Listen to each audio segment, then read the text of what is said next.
Bueno, estamos acá. Buenas noches para todos. Nos hemos saludado. Buenas noches para la gente del Zoom también. Bueno, vamos a tratar de considerar el pasaje que toca hoy de la palabra de Dios, ¿sí? Así que si me acompañan en oración va a ser muy importante y luego podemos compartir y leer juntos. Oramos, Padre nuestro, Señor, en este día quisiéramos poder, Señor, estudiar de tu palabra, que pueda quedar en claro entre nosotros qué es lo que tu palabra dice. Y nos guíe, Señor, con la apreciación de los ejemplos que podamos tomar. Señor, prácticamente para nuestra vida. Te ruego que me puedas ayudar, Señor, y pongas entre nosotros, Señor, un clima de amor y un clima donde es fácil hablar, Señor, en palabras nuestras en castellano, Señor, las cosas que nos propones poder mejorar. Señor, y tomar para nuestra vida, para sabiduría. Te rogamos esto con todas las limitaciones, Señor, que conlleva. Señor, nos ponemos en tus manos para un milagro. Señor, quisiéramos servirte y que esta multiplicación, Señor, saciando cada vida, como lo hiciste tantas veces, lo puedas hacer una vez más para sola gloria de tu nombre, Señor. Te lo rogamos en el nombre del Señor Jesús. Amén. Bueno, nos toca el pasaje de Jueces, capítulo 3, versículos 1 al 11. Veníamos leyendo los capítulos anteriores, la verdad que veníamos también leyendo el libro anterior.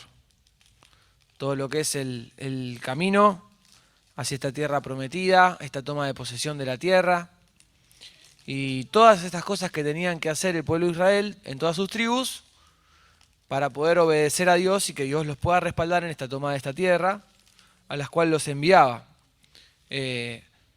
Bueno, vamos a poder ver el capítulo 3. Yo les voy a pedir que me acompañen desde el 2. Desde el 2. Dice el 2, versículo...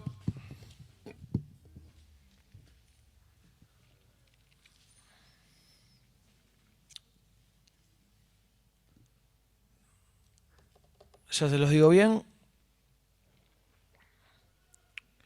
Vamos a leer desde el 12, 2.12. Dice, dejaron a Jehová, el Dios de sus padres, que los había sacado de la tierra de Egipto, y se fueron tras otros dioses, los dioses de los pueblos que estaban en sus alrededores, a los cuales adoraron y provocaron a ir a Jehová. Y dejaron a Jehová y adoraron a Baal y a Astarot.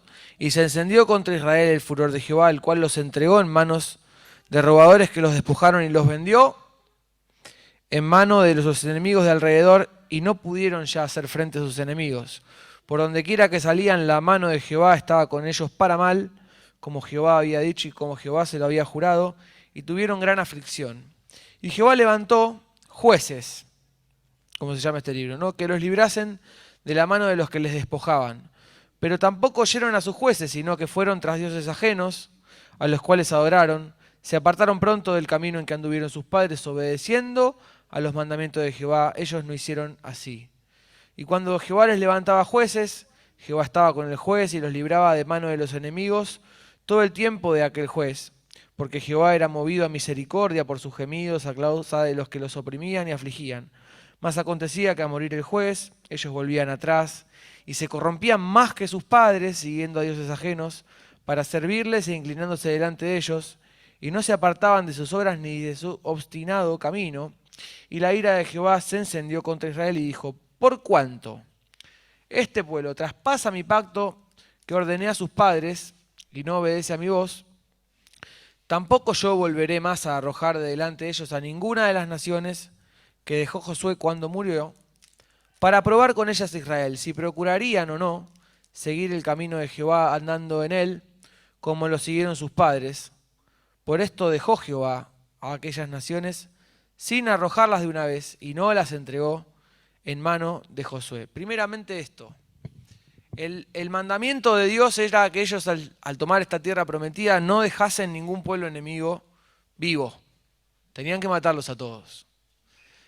Que era el corazón del pueblo de Israel, continuamente inclinado a la depravación, continuamente inclinado al pecado, y también tomaba en su desobediencia un hábito que era no exterminar al pueblo enemigo, sino finalmente permitirle vivir ahí haciéndolo tributario. ¿Qué es tributario? Tenía que pagar impuestos, tenían que trabajar para ellos.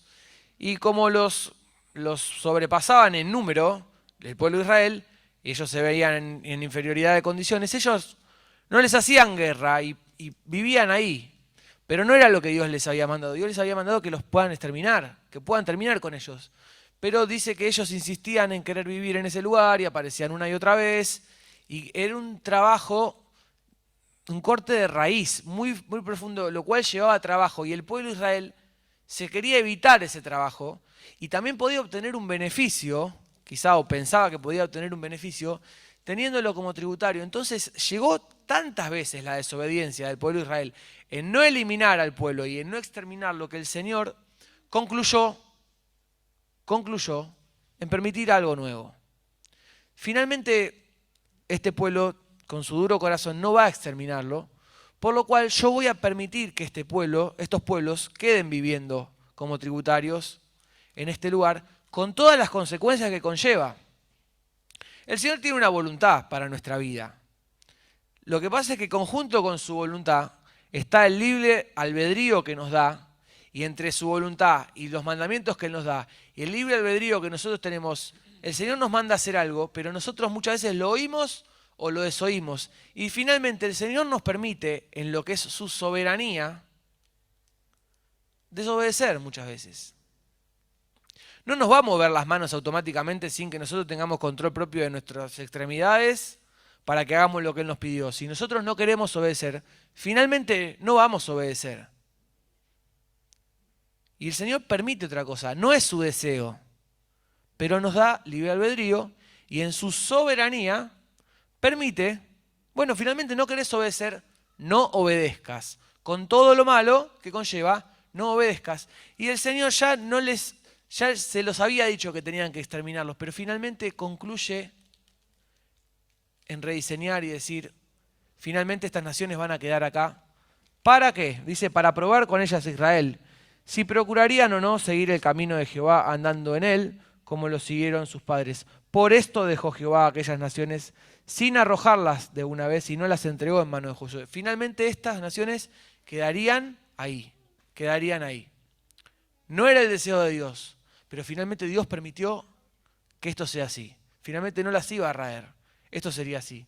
Y viene el versículo 3, el cual nos ocupa en esta noche, y dice, estas pues son las naciones que dejó Jehová para probar con ellas a Israel, a todos aquellos que no habían conocido todas las guerras de Canaán, solamente para que el linaje de los hijos de Israel conociese la guerra, para que la enseñasen a los que antes no la habían conocido, los 5 príncipes de los filisteos, todos los cananeos, los sidonios y los heveos que habitaban en el monte del Líbano, desde el monte de Baal Hermón hasta llegar a Amat. Empieza a enumerarlo, es decir, quiénes iban los que finalmente se iban a quedar. Y fueron para probar con ellos a Israel, para saber si obedecerían a los mandamientos de Jehová que él había dado a sus padres por mano de Moisés. Así, los hijos de Israel habitaban entre los cananeos, heteos, amorreos, fereceos, heveos y jebuseos, y tomaron de sus hijas por mujeres, y dieron sus hijas a los hijos de ellos, y sirvieron a sus dioses. Finalmente se corrompieron, ¿no? Si el Señor quería probarlos, los probó, y ellos mostraron lo que verdaderamente estaba en su corazón. Se mezclaron con los pueblos vecinos, que también eran enemigos. Es muy importante esta palabra, enemigos. Versículo 7, hicieron pues los hijos de Israel lo malo ante los ojos de Jehová y olvidaron a Jehová su Dios y sirvieron a los Baales, otros dioses, y a las imágenes de acera. Totalmente se fueron convirtiendo a estos pueblos enemigos. Y la ira de Jehová se encendió contra Israel y los vendió en manos de Cusán Risataim, rey de Mesopotamia, y sirvieron los hijos de Israel a Cusán Risataim 8 años. Cayeron en cautiverio. Entonces clamaron los hijos de Israel a Jehová, y Jehová levantó un libertador a los hijos de Israel y los libró. Esto es a Otoniel, hijo de Cenaz, hermano menor de Caleb. Y el espíritu de Jehová vino sobre él, y juzgó a Israel, y salió a batalla, y Jehová entregó en su mano a Cusán Risataim, rey de Siria, y prevaleció su mano contra Cusán Risataim, y reposó la tierra 40 años y murió Otoniel, hijo de Cenaz. ¿Sí? ¿Qué es importante? Comprender qué es lo que pasó. Estos son hechos verídicos que sucedieron. Es importante nosotros poder comprender cómo fue el relato. Creo que no es difícil de entender. Finalmente, Dios permite que estas naciones se queden para probar si ellos, dentro de otras cosas que quería probar Dios, o dentro de otros propósitos que Dios puso, se mezclarían con estos pueblos y finalmente, bueno, pasa esto. Ellos se mezclan con estos pueblos y se van con sus dioses. Dan a sus hijas en casamiento, los hijos toman mujeres de los pueblos extraños, de los pueblos extranjeros, y empiezan a adorar a sus dioses, a los Baales y a las imágenes de acera. Finalmente se pierden en esta corrupción, se debilitan, y dice que Cusán Risataim, este gobernante de Siria, viene contra ellos y los toma como cautivos por 8 años. Entonces en esos 8 años ellos claman a Dios y Dios escucha el clamor, levanta un libertador que sería Otoniel, que sería sobrino de Caleb, hijo de su hermano menor, y viene el Espíritu de Jehová con él, que se levanta como libertador y prevalece contra Cusán Risataim y vuelve a liberar al pueblo, y después el pueblo reposa por 40 años hasta que Otoniel muere. ¿Se entendió? Creo que no es difícil de entender. Los probó a ver si se corrompían, se corrompieron, fueron en pos de sus dioses, se mezclaron, se corrompieron, fueron en pos de sus dioses, se debilitaron, los tomaron cautivos, cuando los tomaron cautivos clamaron, Dios los liberó con un libertador, viniendo sobre uno más, que fue Otoniel. Bueno, creo que podemos hacer algunos comentarios breves también. Hay un himno que dice: venido, venid al jardín donde Cristo ahora ha entrado, y con gran dolor ver cuán feo es el pecado. Cuán feo es el pecado. Este es un relato histórico, ¿sí? Estas cosas sucedieron. ¿Qué es lo que la Biblia también nos permite? Poder traspolar todo este relato a nuestra vida y compararlo con nuestra vida, tomando el pueblo enemigo, los dioses ajenos, tomando el pueblo de Israel, figuras, y siendo figuras de nuestra vida, y siendo figuras de las tentaciones, y siendo figuras de distintas cosas que nos pasan hoy, para que nosotros, tomando y comprendiendo estas figuras, podamos tomar un consejo para nuestra vida, ¿sí? Los pueblos enemigos simbolizan o son la figura del pecado manifestado en distintas facetas, pero siempre queriendo destruirnos.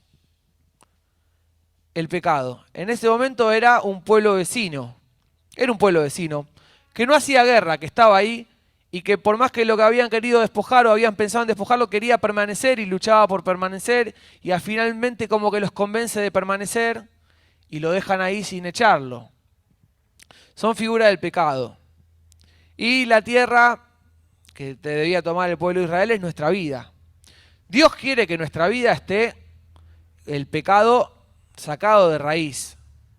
Pero ¿qué pasa con nosotros? Muchas veces hay ciertos pecados que no los sacamos de raíz. Porque así como al pueblo de Israel le tomaba mucho trabajo poder echar estas naciones, a nosotros nos toma mucho trabajo sacar estos pecados y luchar con estos pecados. Y a veces nos parece que quizás sería un poco mejor tomarnos un descanso, no ser tan duros, y si bien el pecado no desaparece, lo tenemos ahí y quizás lo consideramos inofensivo. Dice el pasaje en el versículo 2 que las naciones estas Dios las dejó para probar con ellas a Israel. Uno de los objetivos. Aquellos que no habían conocido todas las guerras de Canaán. Para que el linaje de los hijos de Israel conociese la guerra. Para que la enseñasen a los que antes no la habían conocido. Y para probar con ellos a Israel, para saber si obedecerían a los mandamientos de Jehová que le había dado a sus padres por medio de Moisés. ¿Qué es lo que pasa? Moisés, Josué, Caleb, empiezan a morir uno atrás del otro. Entre que pasa la vida de uno o la etapa de libertador que Dios constituye de cada uno, pasan los años. El pueblo, muchos empiezan a morir, otros empiezan a nacer, las edades empiezan a cambiar y todo el pueblo se renueva. Pocos quedarían, o casi ninguno, no sabemos cuántos quedarían, de los que habían vivido la etapa de la conquista y las guerras cuerpo a cuerpo con estas naciones.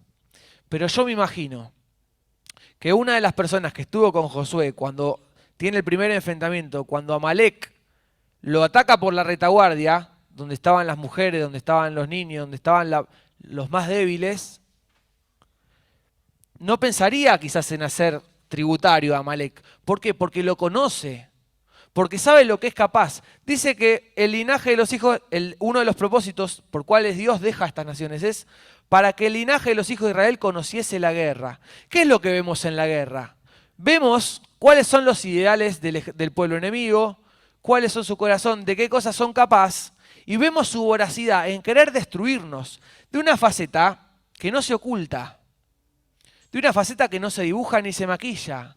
Lo vemos tal cual es, y cuando lo vemos tal cual es, y lo vemos qué es capaz de hacer para destruirnos, en ese momento no quedan dudas de cuál va a ser la actitud hacia el ejército enemigo, si se puede tener la victoria, de ahí en más. No hay nada que ocultar, no puede esconder, porque en la guerra el ejército enemigo muestra todo su corazón, muestra todos sus deseos, todo lo que quiere, todo lo que es capaz de hacer, se muestra tal cual es. Y dice que, claro, muchos habían muerto, de los que lo habían visto tal cual es, muchos habían nacido, y cuando veían a los pueblos enemigos, quizá, no les surgía lo mismo que a los antiguos. Los antiguos decían, estos son los que nos atacaban por la retaguardia, estos son los que nos asedian, estos son los que nos persiguen, estos son los que vienen de noche, estos son, este es su corazón. Pero claro, los nuevos que habían nacido quizá no tenían este sentir. Sí sabían que eran pueblos enemigos, sí podían haber escuchado, sí podían ver, pero nunca van a poder tener verdadera dimensión de la verdadera maldad y del verdadero deseo de los pueblos enemigos, que era destruirlos, destruir al pueblo de Israel. Dice, para que el linaje de los hijos de Israel conociese la guerra y para que le enseñasen a los que antes no la habían conocido. ¿Qué es lo que Dios quería? Que todos sepan la verdadera faceta y el verdadero corazón de los pueblos enemigos. Y los nuevos que habían nacido la sepan por boca de sus padres y ellos la digan a sus hijos y en generación cuenten cuál es el verdadero corazón de los pueblos enemigos para tenerle verdadero odio y verdadero aborrecimiento, para no convivir jamás con los pueblos enemigos. Dice, para que el linaje de los hijos de Israel conociese la guerra. Vamos a ponerlo en palabras que vos y yo podemos entender. Para que el linaje de los hijos de Israel conociese el verdadero corazón de los enemigos. La guerra entre ellos siempre estaba pausada, estaba activa, estaba latente, pero siempre iba a estar entre ellos. Porque o prevalecía el pueblo de Israel o prevalecía el pueblo enemigo. Pero nunca había una actitud amistosa. Que el enemigo estuviese quieto en ese momento no quiere decir que el enemigo estaba rendido. Ni quiere decir que el enemigo era inofensivo. Dios quería y era fundamental que cada persona del pueblo de Israel conociese el verdadero corazón de los enemigos para repudiarlos, para no permitir ni un centímetro. Y que lo enseñen a sus hijos y de que generación en generación lo sepan. Y después dice, para probar con ellos a Israel, para saber si obedecerían a los mandamientos de Jehová que él había dado a sus padres por medio de Moisés. ¿Qué es lo que pasa? Las personas que enfrentaron la guerra tienen una experiencia que no tienen los que nacieron después. ¿Por qué? Porque no solo que el ejército enemigo está, sino que estuvo latente contra ellos, queriéndolos amenazar y queriéndolos destruir. Y todos dependemos todo el tiempo de Dios. Ellos dependieron siempre de Dios, pero ellos esperaron en Dios todo el tiempo. Y al esperar en Dios todo el tiempo, los mandamientos de Jehová los pusieron por obra y los trataron de practicar porque ello dependía de su vida. Y finalmente Dios les dio la victoria y tienen un testimonio de victoria. Y a la hora de obedecer los mandamientos del Señor, de ahí en más, tienen otra convicción, porque lo vivieron en carne propia.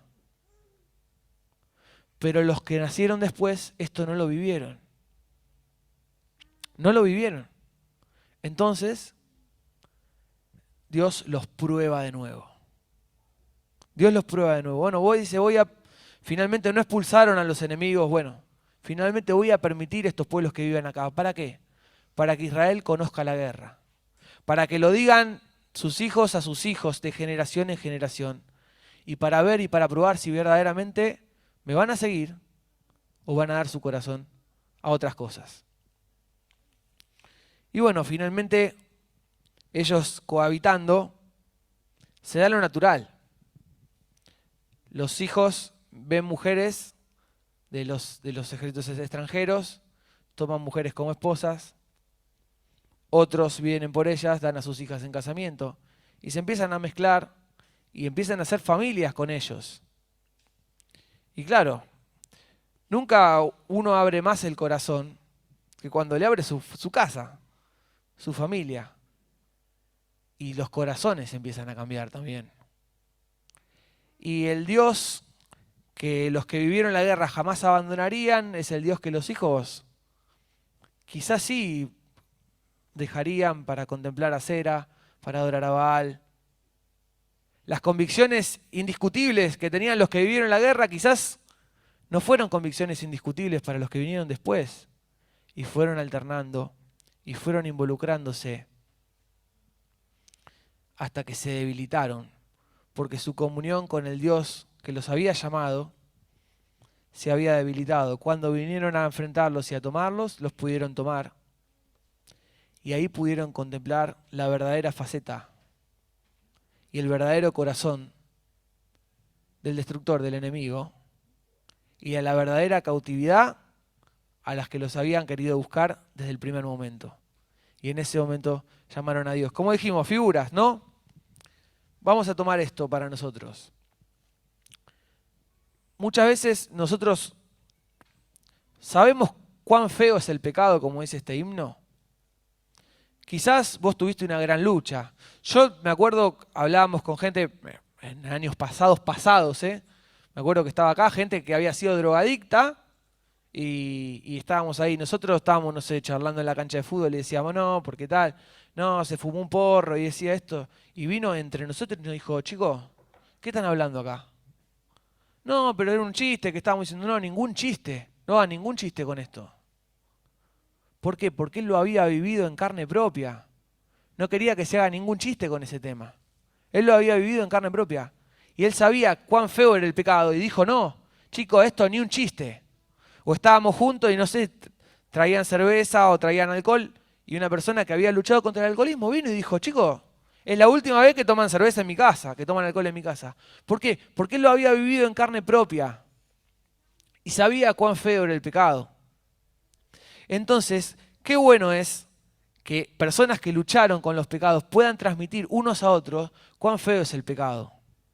Qué bueno es que nosotros lo digamos a nuestros hijos, pero más que a nuestros hijos lo digamos de generación en generación. Qué bueno es que nos transmitamos unos a otros cuán feo es el pecado, para que los demás, si no lo vivieron en carne propia, lo vivan por consejo nuestro, para que vean el celo que nosotros tenemos con el tema y lo desechen y no pisen el palito de nuevo por no haberlo vivido. Es necesario. Es necesario que nosotros le transmitamos también nuestra verdadera devoción a Cristo. Cuán importante fue Cristo para nosotros. Porque si bien ellos no lo vivieron, pueden tener nuestro testimonio vivo y pueden no cometer el mismo error. Transmitir en generación cuán feo es el pecado. Dios permitió esto. Ahora, Dios permitió esto y quiso probarlos para esto, para cumplir esto, porque era algo que finalmente los sanaría.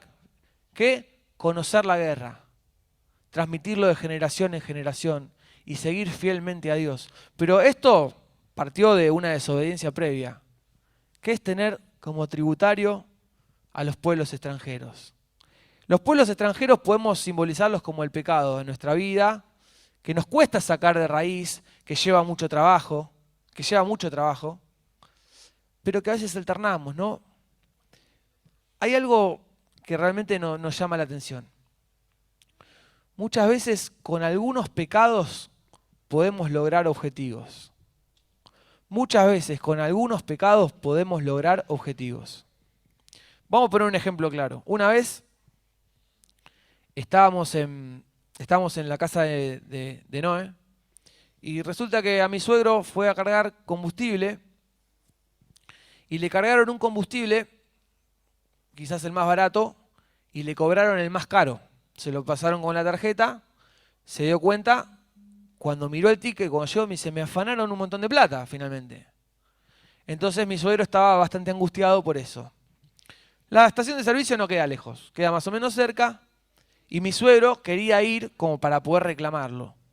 Y por mi cabeza se pasa decir, ¿sabes qué? Lo acompaño a la estación de servicio y le van a devolver la plata. Porque si no le devuelven la plata, voy y lo encaro al tipo del playero y le meto un empujón y me pongo a gritar ahí hasta que frene toda la fila de autos y me devuelvan toda la plata. Y yo digo, si yo hago todo eso, ¿la plata me la podrían devolver? Sí, la plata me la podrían devolver. Pero delante de Dios, ¿sería una victoria o sería un fracaso? Sería un fracaso. Yo podría obtener lo que quiero, pero sería un fracaso. Dice que el ladrón vino para hurtar, matar y destruir. ¿Sabés lo que es hurtar? Robarte sin que vos te des cuenta. En el momento en que vos aprobás una conducta que desagrada a Dios porque te da un beneficio, el diablo ya te hurtó algo. Otro me decía, tenía un amigo que tenía un local de ropa y me decía, ¿sabes qué pasa cuando vienen? Claro, venían mujeres a comprar y él les hablaba como con algún piropo, con alguna cosa suave. Y me dice, ¿sabes lo que pasa? Es que en la venta siempre hay seducción, me dice, siempre hay una parte de seducción. Y yo le decía, ¿no te parece que estás jugando con fuego? No, pues las chicas se sienten bien, después vuelven. Mirá, yo creo que no deberías hacer esto. No, pero viste, ¿qué pasa? Él lograba un objetivo. Él vendía la ropa. La verdad que la vendía. La vendía una y otra vez. Pero delante de Dios, ¿tenía victoria o tenía derrota? Tenía derrota. Y el diablo le hurtaba. Cada vez que nosotros aprobamos algo porque nos da un beneficio, pero esto involucra a la desobediencia a Dios, y nosotros aprobamos eso, el diablo nos hurtó algo. Y nos va apartando de a poco. Nos roba la estrella de comunión con Dios. Y nos va robando de a poco. ¿Sabes lo que pasó con el pueblo de Israel? Ellos se hicieron tributarios a los pueblos enemigos. Quizás los tenían como aguateros, quizás los tenían como leñadores. Se obtenían un beneficio, quizás también le cobraban. Y obtenían un beneficio. Y se acercaban cada vez más. Y el diablo los alejaba cada vez más de Dios. ¿Por qué? Porque tenían forma de obtener beneficios desoyendo el consejo. Cada vez más, cada vez más, cada vez más. Y tomaron de los pueblos enemigos. Y cuando no se dieron cuenta estaban casados con personas que adoraban a otros dioses. Y cuando se dieron cuenta, no se dieron cuenta, ya estaban totalmente debilitados. Vino el enemigo y los llevó cautivos. El engaño, ¿no? El engaño. Por eso decimos, ¿no? ¿Cuáles son las figuras? Nosotros somos el pueblo de Israel. No tenemos que dejar al enemigo y ver cuán feo es el pecado para cortarlo de raíz. ¿Llevo un poco más? Llevo un poco más. ¿Es lo que hará a Dios? Sí. ¿Es lo que me preserva? También. Es lo que me preserva. Porque el diablo siempre está como el león rugiente buscando a quien devorar. Siempre está. Quizá no nos prende fuego el local con nosotros adentro y nos deja sin predicar. Pero ¿sabes lo que trata de hacer?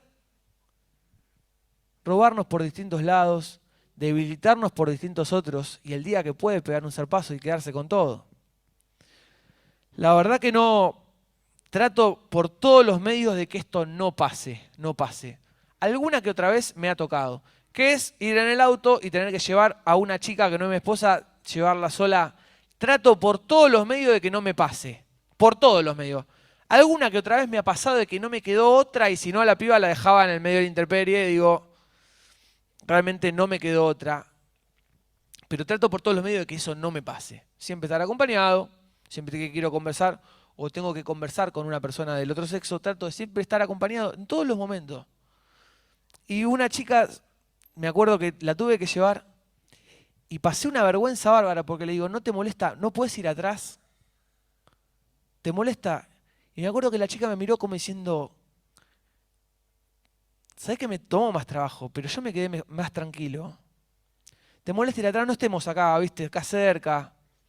También porque el que nos mira ahí, por el parabrisas nos ve, no entiende nada.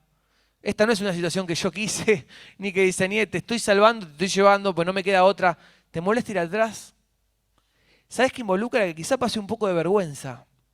Lleva más trabajo, pero es lo más seguro. En la que pude se subió mi esposa, hice la cuadra necesaria para que se suba, o en la que pude la dejé en la casa. Me llevó más trabajo, me llevó más trabajo. Quizá a la persona que tiene el local de venta de ropa le lleve más trabajo poder vender la ropa sin seducir, pero es lo que Dios quiere. Quizá mi suegro hubiese perdido la plata en la estación de servicio, o hubiese tenido que hacer un reclamo, que hubiese llevado más tiempo, pero era más seguro. Cuesta más trabajo, pero es más seguro y sobre todo es lo que agrada a Dios y lo que me preserva. Si ellos hubiesen obedecido sacando estos pueblos de raíz, jamás sutilmente se hubieran deslizado, se hubieran debilitado y jamás los hubiesen llevado cautivos. Entonces, 2 de 3 y con el tercero terminamos. ¿Qué es necesario poder conocer cuán feo es el pecado? Conocerlo. Y vos que lo conociste cuán feo, transmitíselo a otro. Transmitíselo a otro. Acá tenemos adolescentes, preadolescentes, jóvenes. Vos viviste muchas etapas donde viste cuán feo es el pecado. No dejes andar a uno por acá mandándose una macana. Andá y decile, por favor, considera lo que te estoy diciendo. No juegues con esto. Chicos, no jueguen con esto. Chicos, vengan un poquito aparte. No jueguen con esto. Vemos a dos pibes de 14, 15 años andando un pibe y una piba de la manito acá, no, que somos novios. Chicos, sentémonos acá, un momentito. No jueguen con estas cosas. No jueguen con el corazón. Del corazón mana la vida. Lo destrozan ahora, va a ser cuesta arriba el resto del camino. Advertirnos unos a otros cuán feo es el pecado, decírnoslo, estárnoslo diciendo. No haberlo tenido que vivir para poderlo conocer, para rechazarlo de raíz, que es lo que Dios quiere. Y no solo en cuanto al rechazo del pecado, sino en la fidelidad a Dios. Transmitirle a los demás, sigamos fielmente al Señor, sirvámosle. Y que ellos, si bien quizás no lo vivieron, puedan por nuestro testimonio también querer hacerlo. Número 2, era no hacer al enemigo tributario, no hacerlo en un lugarcito, no convivir con actitudes que son pecado porque me pueden dar un beneficio. Sacarlas de raíz, sacarlas de raíz. Se me viene a la mente y no lo quiero dejar pasar en el fútbol. Estábamos en un torneo la otra vez, vinieron unos chicos del barrio. Vinieron chicos, los chicos de acá se acuerdan porque fue un equipo bastante característico. Venían acá del barrio, claro, y los chicos jugaban fuerte. En una de esas lo agarran a Tití, al hermanito de Hakim. Había empezado el partido, recién le mete una patada atrás. Le mete una patada atrás y yo digo, wow, me alarmó. En ese momento uno se pone nervioso, ¿no? Y a la segunda jugada viene, me va con un codazo en la boca del estómago a mí, y en el momento que yo lo veo al pibe, voy a pegarle un empujón. Y yo como diciendo, y en un momento paré y digo, ¿qué estoy haciendo? ¿Qué estoy haciendo? Y tuve que parar para pensar, para no pelearme. ¿Sabes lo que dice? No, pasa que en el fútbol, ¿viste? Si vos te haces respetar, le metés la segunda más fuerte, ¿viste? El pibe ya entendió, ahí se asusta, ya se acomoda. No porque te dé un beneficio lo dejes vivir con vos. La violencia es violencia, en el fútbol, en todos lados. No lo dejes vivir con vos. No, porque a tal le pego un grito, ya me entiende. No le pegues un grito. Hacé la voluntad de Dios. No te dejes engañar porque esto te da un beneficio. Porque este pueblo dejaba a los demás como tributarios porque les daba un beneficio. No sabían que se estaban durmiendo minuto a minuto, se estaban apartando de Dios, se estaban debilitando y en un momento fueron cautivos. No permitas en tu vida cosas. Conocé cuán feo es el pecado. Y tercero, dice que ellos clamaron. Dice que clamaron. Dice el versículo 9, entonces clamaron los hijos de Israel a Jehová, y Jehová levantó un libertador a los hijos de Israel y los libró. Esto es a Otoniel, hijo de Cenaz, hermano menor de Caleb. Y el espíritu de Jehová vino sobre él, y juzgó a Israel y salió a batalla. Y Jehová entregó en su mano a Cusán-Risataim, rey de Siria, y prevaleció su mano contra Cusán-Risataim.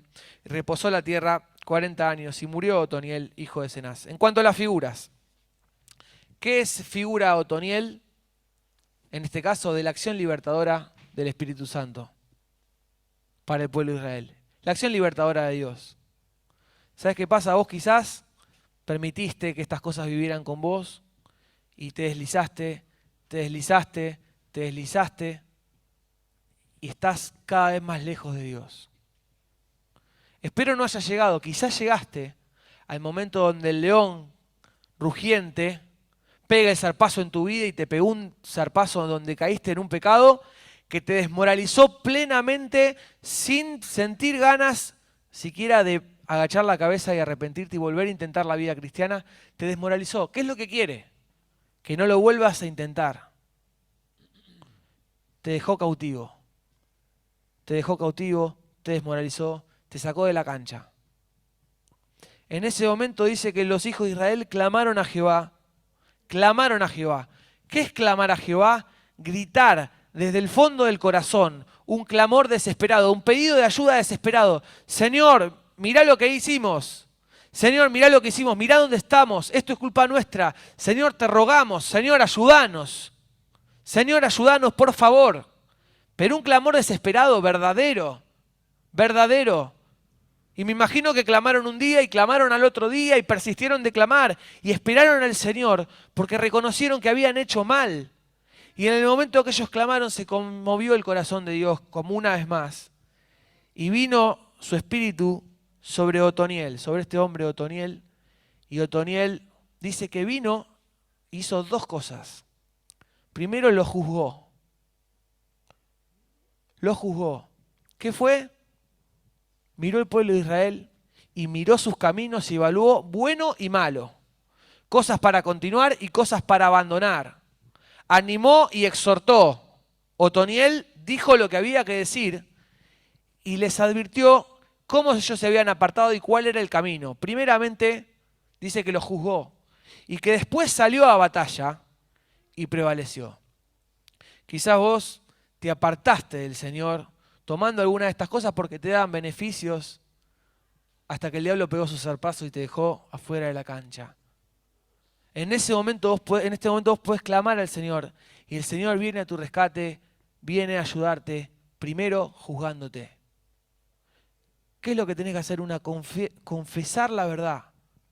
Confesar la verdad y ver dónde está el error. Mirar tu vida, hacer un autoexamen y decir, Señor, ¿en qué fallé? Y el Señor te va a mostrar, fallaste en esto. Con la lectura de la palabra de Dios, ¿se puede saber? Sí, el Señor nos puede hablar con la lectura de la palabra de Dios. Puedo también quizá hablar con una persona, con un referente, con una persona espiritual y decir, mirá, estoy en esta situación, ¿qué es lo que me pasó? Y que Él pueda ser un buen consejero para exhortarme con amor y decirme, mirá, hiciste esto y esto mal, la cosa va por acá. Pero antes de la acción libertadora de Dios, vino la parte de juzgarlos. Y después que los juzgó, el Señor fue a la batalla con ellos y los libró de nuevo. Y puso a su ejército y a su pueblo de pie. Así puede hacer con tu vida. Si te deslizaste, esto es. Otoniel no es figura de un hombre, no es figura de que se va a levantar uno entre nosotros con nombre y apellido y nos va a ayudar. No, no, no. Otoniel es la figura de la acción libertadora del Espíritu Santo entre nosotros. Cada vez que un corazón se conmueve y clama a Dios, Dios envía en rescate. Eso es Otoniel. Y para finalizar dice que después murió Otoniel. Quiere decir que fue un hombre que vivió y que murió. Pero el Eterno, el Poderoso, el que está a tu alcance hoy, también como lo fue en ese momento, es el Espíritu Santo de Dios, viniendo como un gran libertador. Como frase final de todo esto, esto va a continuar. Se los voy a spoilear, como decía Marcelo la vez anterior. El pueblo de Israel continuamente está cayendo, dejando a Dios, así como nuestro corazón está de continuo al pecado. Hay luchas que la vamos a tener siempre, siempre. No es que el Señor te libra. Quizás con algunos pecados puedas terminar, pero luchas las vas a tener siempre, siempre, siempre, siempre. Poder conocer cuán feo es el pecado. Poder recordarlo. Si es por tu experiencia, recordalo. No creas que porque el pecado está estático es inofensivo. No creas que porque el pecado está estático es porque se rindió. El diablo es paciente. Es el ladrón que vino a hurtar, matar y destruir. Es el león rugiente que anda buscando a quien devorar. Y quiere destruir tu vida y que sufras vos y tu familia. No hay otra lectura. Poder conocer cuán feo es el pecado. Eso te cuento, eso hace Que cuando yo estaba por pegarle un empujón al pibe en la cancha de fútbol, me fui de la cancha pensando, quizá pensé que era mejor de lo que soy, pero soy esto. Soy esto. Hay cosas para mejorar. Mi carácter no puede ser así. Me tienen que encontrar con una respuesta blanda cuando estoy preparado y cuando no. Señor, esto está para mejorar. Si me encontré en una situación gris con una persona que no es mi esposa, hay cosas que mejorar. Pero conocer cuán feo es el pecado hace que yo me proponga lo mismo que Dios me propone. Quitar el pecado de mi vida de raíz. Que así sea. Amén.